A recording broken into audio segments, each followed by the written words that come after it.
Hi, and welcome to the Ask Dr. Angela show with everyone's favorite OBGYN, Dr. Angela Jones. Have you ever been just too embarrassed or shy to ask your own doctor a question about your, private stuff? Well, you have come to the right place to get straight answers. Feel free to ask Dr. Angela anything women's health related.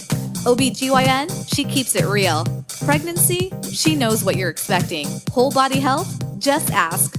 Dr. Angela has you covered, girl. And now here is Dr. Angela. What's good, people? This is Dr. Angela, everyone's self-proclaimed favorite OBGYN, and I would like to officially welcome you to episode 64 of the Ask Dr. Angela podcast. My heart is a little bit heavy today. I just received news when I woke up this morning that David Bowie, has died. I mean, who even knew that he had cancer? I mean, that was quiet as kept. But anyway, such a rock star. Loved him. You know, let's dance, put on your red shoes, and dance. And then one of my other favorites, Blue Jean, just met a girl named Blue Jean. His music was just so hot, so innovative, creative, and, he was just so glam. I mean, one of those guys that you could talk hair and makeup with, and that was certainly in touch with his feminine side, but also looked damn good in a suit. So David Bowie, you will certainly be missed. Your look, your music, your creativity, all of the above. So let's jump right into today's topic, the Bishop score. And I'm not talking Bishop from chess, folks, although I love chess. Got to get back into that. But who has time these days? Got to make some time. But anyway, I'm speaking of the Bishop score, and it's the score that we use when we are assessing whether or not our pregnant moms are favorable candidates for an induction, or if we think that you are likely to have an induction that results in a vaginal delivery. We don't want to induce people that are going to end up with a C-section, but certainly sometimes, these things are out of our control. So, when I start doing cervical exams on my patients, and I tend to be somewhat of a minimalist, I usually don't start checking unless you give me a reason to check. You're having cramps, contractions, discharge, pressure, etc. I do know that a lot of practitioners will just randomly or routinely, I should say, start checking cervixes at 36 weeks, but that's not kind of how I am. The other reason that I would obviously check your cervix is if you needed to be induced and we wanted to check its favorability. So all of this leads up to me telling you about the Bishop score. So what the Bishop score is, it's a score that we assign you based on your cervical exam. And certainly the Bishop score looks at a couple of different parameters. A Bishop score looks at position of the cervix, whether it's posterior, mid-position, or anterior. It looks at the consistency of the cervix. Is your cervix firm, medium, or soft?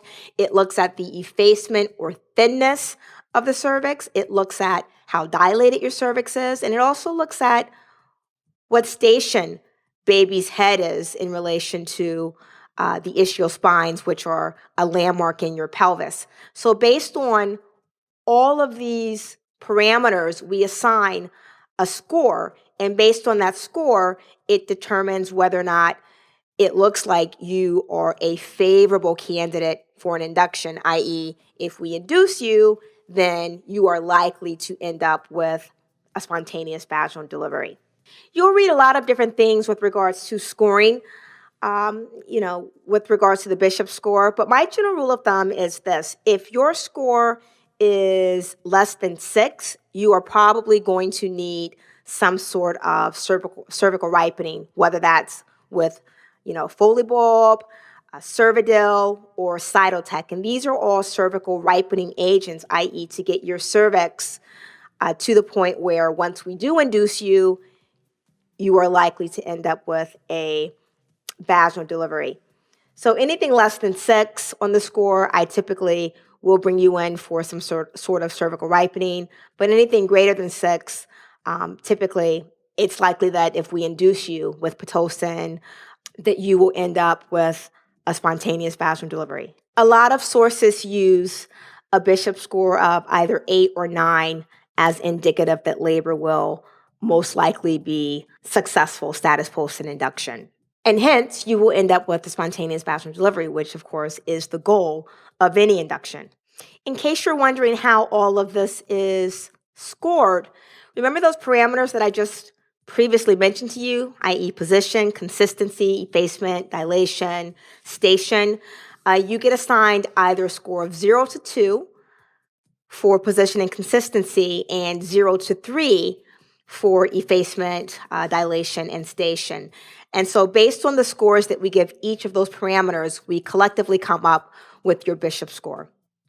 So having said all those things, I hope that this provides a little bit of enlightenment to you with regards to what the heck a Bishop score is. And now knowing that we're not talking about chess, I completely crack myself up. I'm probably the only one laughing at that. But anyway, thank you so much for tuning into this episode of the Ask Dr. Angela podcast. If you by any chance have a question or a topic that you would like featured, and you reach out to me by going to www.askdrangela.com. That's AskDrangela.com. You can click on the microphone and do what you do. If we do feature your question or idea on the podcast, someone on my team will reach out to you, gather your information, and we'll send you one of our bomb-ass t-shirts. Thank you so much for your continued support. I appreciate it more than you know. In closing, I would like to leave you with this. Sometimes in tragedy, we find our life's purpose. The eye sheds a tear to find its focus.